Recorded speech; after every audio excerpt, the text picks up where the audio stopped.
various clauses have been examined at considerable length by two very experienced parliamentarians.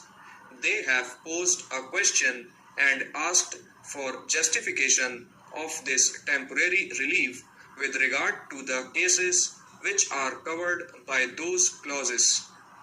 The basic fact which is to be remembered while examining a provision of this nature is the practical human side along with the purely legal side.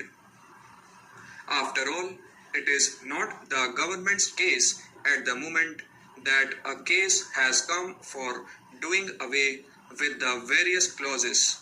A case, however, does exist for affording some relief, but what form that relief should take is a much bigger issue which was intended to be thrashed out after a careful inquiry and investigation of all the relevant facts.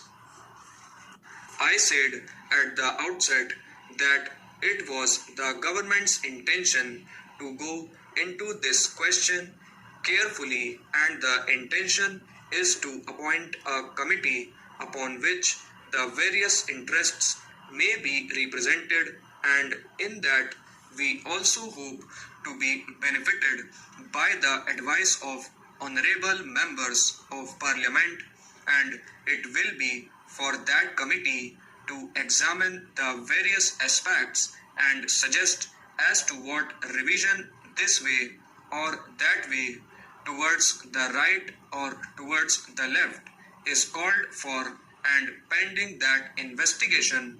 there should be some relief to the people who are on the point of being thrown on the roadside. It could have been argued that the relief should have been suggested by some of the honorable members, that this temporary relief could cover all the clauses. Well, there may be some force in that, but it is a question of balancing the inconvenience caused to one group as compared to the other, and in the judgment of government, it was considered that if this selection is made and those cases are only brought within the purview of the present amending bill, whereby the landlord is not put to any real hardship, then it will be a case really for giving relief to the tenant. Now, if these clauses are examined, they will be grouped broadly under one or two categories. The position in Delhi as it obtains today is that the price of land has increased considerably. My honorable friend who sits on semi-opposition benches made out a case of imaginary hardship for the residents of Delhi. He said lakhs and lakhs of refugees have come down here and they have caused a lot of inconvenience and hardship to the old residents of Delhi.